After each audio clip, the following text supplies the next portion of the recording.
Hello family, ಎಲ್ರಿಗೂ ನಮಸ್ಕಾರ. Welcome back to my channel. So ಇವತ್ತಿನ ಸ್ಪೆಷಲ್ ಮಸಾಲೆ ವಡ, ಬನ್ನಿ ಹೇಗೆ ಮಾಡೋದು ಅಂತ ನೋಡೋಣ. ಸೊ ಮೊದಲನೇದಾಗಿ ಇಲ್ಲಿ ಕಡಲೆಬೇಳೆನ ತೊಗೊಂಡು ನೆನೆಸ್ಕೊಂಡಿದ್ದೀವಿ. 2-3 ಅವರ್ ನೆಂದಿದ್ರೆ ಸಾಕು. ಇದಕ್ಕೆ ಬೇಕಾಗಿರೋಂಥ ಇಂಗ್ರೀಡಿಯೆಂಟ್ಸ್: ಹಸಿಮೆಣಸಿನ್ಕಾಯಿ, ಸ್ವಲ್ಪ ಶುಂಠಿ, ಬೆಳ್ಳುಳ್ಳಿ ಮತ್ತು ಚಕ್ಕೆ ಲವಂಗ. ಇದಿಷ್ಟನ್ನ ನಾವು ರುಬ್ಬಕ್ಕೆ ಹಾಕ್ಕೊತಾ ಇದ್ದೀವಿ. ಚಕ್ಕೆ ಲವಂಗನ ಕೆಲವೊಬ್ಬರು ಕುಟ್ಟಿ ಪುಡಿ ಮಾಡಿ ಹಾಕ್ಕೊತಾರೆ. ಆದರೆ ನಮ್ಮನೇಲಿ ಚಿಕ್ಕ ಮಕ್ಕಳು ಇರೋ ಕಾರಣ ಅದು ಖಾರ ಜಾಸ್ತಿ ಆಗಬಾರ್ದು ಅಂತ ಈ ರೀತಿ ರುಬ್ಕೊಂಡು ಮಾಡ್ಕೊತಿದ್ದೀವಿ. ಇದು ಕಂಪ್ಲೀಟ್ ಆಪ್ಷನಲ್, ನಿಮ್ಗೆ ಹೇಗೆ ಬೇಕೋ ಹಾಗೆ ಮಾಡ್ಕೊಬೋದು. ಇದ್ರ ಜೊತೆಗೆ ಸ್ವಲ್ಪ ಕರ್ಬೇವಿನ ಸೊಪ್ಪು, ಸಬ್ಸಿಗೆ ಸೊಪ್ಪು, ಕೊತ್ತಂಬರಿ ಮತ್ತು ಈರುಳ್ಳಿನ ತೊಗೊಂಡಿದ್ದೀವಿ. ಈಗ ಒಂದು ಜಾರ್ಗೆ ನೆನೆಸಿಟ್ಕೊಂಡಿರುವಂಥ ಕಡಲೆಬೇಳೆನ ರುಬ್ಕೊಬೇಕು. ನೋಡಿ, ತುಂಬ ಸ್ಮೂತಾಗಿ ರುಬ್ಕೊಬಾರ್ದು ಅಥವಾ ತುಂಬ ತರಿಯಾಗಿ ರುಬ್ಕೊಬಾರ್ದು, ಮೀಡಿಯಮಾಗಿ ಇರಬೇಕು. ನಿಮಗೆ ವಿಡಿಯೋದಲ್ಲಿ ಕ್ಲಿಯರಾಗಿ ತೋರಿಸ್ತಿದ್ದೀವಿ. ಈಗ ಅದಕ್ಕೆ ಕಟ್ ಮಾಡ್ಕೊಂಡಿರೋಂಥ ಈರುಳ್ಳಿನ ಆ್ಯಡ್ ಮಾಡ್ಕೊತಾ ಇದ್ದೀವಿ. ಜೊತೆಗೆ ಕೊತ್ತಂಬರಿ ಸೊಪ್ಪು, ಸಬ್ಸಿಗೆ ಸೊಪ್ಪು, ಸ್ವಲ್ಪ ಕರ್ಬೇವಿನ ಸೊಪ್ಪನ್ನ ಎಲ್ಲ ಆ್ಯಡ್ ಮಾಡ್ಕೊತಿದ್ದೀವಿ.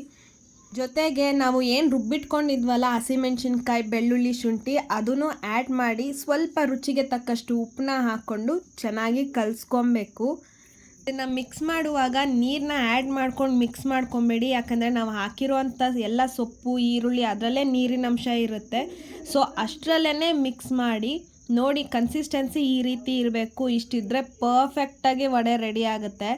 ಸೊ ಇನ್ನೊಂದು ಕಡೆ ನಮಗೆ ಎಷ್ಟು ಕರಿಯೋಕ್ಕೆ ಬೇಕೋ ಅಷ್ಟನ್ನ ಎಣ್ಣೆನ ಹಾಕ್ಕೊಂಡು ಕಾಯಿಸ್ಕೊಂಡಿದ್ದೀವಿ. ಈಗ ವಡೆ ತಟ್ಟಕ್ಕೆ ಮುಂಚೆ ಎರಡೂ ಕೈನ ಒದ್ದೆ ಮಾಡ್ಕೊಳ್ಳಿ. ಈ ರೀತಿ ನಿಧಾನವಾಗಿ ತಟ್ಟಿ. ನೋಡಿ, ನಿಮಗೆ ತೋರಿಸ್ತಿದ್ದೀವಿ. ಈ ರೀತಿ ಮಾಡಿ ಎಣ್ಣೆಗೆ ಹಾಕೋದ್ರಿಂದ ವಡೆ ತುಂಬ ಗಟ್ಟಿ ಆಗೋದಾಗಲಿ ಅಥವಾ ತುಂಬ ದಪ್ಪ ಆಗೋದಾಗಲಿ ಯಾವುದೂ ಆಗಲ್ಲ. ಪರ್ಫೆಕ್ಟಾಗಿ ವಡೆ ಬರುತ್ತೆ.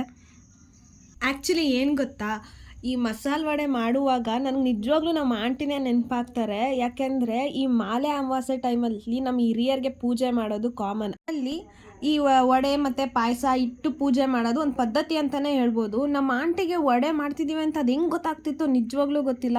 ಎಲ್ಲೇ ಇದ್ದರೂ ಓಡಿ ಬರೋರು, ಟೇಸ್ಟ್ಗೆ ಅಂತಲೇ ತಿಂದ್ಬಿಟ್ಟಿರೋರು. ಇನ್ನು ಒಯ್ತಾ ಬರ್ತಾ ಅಂತೂ ಲೆಕ್ಕಕ್ಕೆ ಇಲ್ಲ. ಊಟಕ್ಕಿಂತ ಜಾಸ್ತಿ ವಡೆನೇ ಇರೋದು ಅವ್ರ ಹೊಟ್ಟೆ ಒಳಗಡೆ. ಸಪೋಸ್ ನಾವೇನಾದರೂ ನೋಡಿ ಅವ್ರು ಸಿಗಾಕೊಂಬಿಟ್ರೆ ನಮ್ಮ ಕೈಗೂ 2 ವಡೆ ಕೊಟ್ಬಿಟ್ಟು ಆಚೆ ಓಡಿಸ್ಬಿಡೋರು, ಅಜ್ಜಿಗೆ ಹೇಳ್ಬೇಡಿ ಅಂತ. ಸೊ ನಿಜ, ಈ ವಡೆ ನೋಡಿದ್ರೆ ನಂಗೆ ನಮ್ಮ ಆಂಟಿನೇ ನೆನಪಾಗ್ತಾರೆ. ಹೋಪ್ ಸೊ ಈ ವಿಡಿಯೋ ನೋಡಿ ನನ್ನ ಬಗ್ಗೆ ಎಲ್ಲ ಹೇಳ್ಬಿಟ್ಟಿದ್ಯಾ ಅಂತ ಅವ್ರು ನನಗೆ ಬೈದೇ ಇದ್ದರೆ ಸಾಕು. ಸೊ ಇವಾಗ ನೋಡಿ, ವಡೆ ಎಲ್ಲ ಚೆನ್ನಾಗಿ ಬೇಯ್ತಿದೆ. ಒಂದು ಸೈಡ್ ಬೆಂದಾದಮೇಲೆ ಫ್ಲಿಪ್ ಮಾಡ್ಕೊಳ್ಳಿ ನಿಧಾನಕ್ಕೆ. ಎರಡೂ ಸೈಡ್ ಚೆನ್ನಾಗಿ ಬೇಯಬೇಕು. ಗೋಲ್ಡನ್ ಕಲರ್ ಬರೋ ತನಕ ಬೇಯಿಸ್ಕೊಳ್ಳಿ. ಬೇಯಿಸುವಾಗ ಆದಷ್ಟು ಮೀಡಿಯಮ್ ಫ್ಲೇಮಲ್ಲೇ ಇರಲಿ, ಇಲ್ಲಾಂದರೆ ಮೇಲ್ಗಡೆ ಕ್ರಿಸ್ಪಿಯಾಗಿ ಬೆಂದಿರುತ್ತೆ, ಒಳಗಡೆ ಹಾಗೆ ಹಸಿ ಹಸಿಯಾಗಿರುತ್ತೆ. ಸೊ ಮೀಡಿಯಮ್ ಫ್ಲೇಮಲ್ಲಿ ಇಟ್ಕೊಂಡೇ ಬೇಯಿಸ್ಕೊಳ್ಳಿ. ನೋಡಿ, ಈ ರೀತಿ ಬೇಯಿಸ್ಕೊಳ್ಳಿ. ಕಲರ್ ಬ್ರೌನ್ ಕಲರ್ ಆಗಿ ಬರಬೇಕು. ಆದಷ್ಟು ಲೋಯಿಂದ ಮೀಡಿಯಮ್ ಫ್ಲೇಮಲ್ಲಿ ಇಟ್ಕೊಂಡೇ ಬೇಯಿಸ್ಕೊಳ್ಳಿ, ಸೊ ದಟ್ ಒಳಗಡೆ ಎಲ್ಲ ಚೆನ್ನಾಗಿ ಬೇಯುತ್ತೆ. ಸೊ ನೋಡಿ, ಪರ್ಫೆಕ್ಟ್ ಆಗಿರೋಂಥ ಮಸಾಲೆ ವಡೆ ರೆಡಿಯಾಗಿದೆ.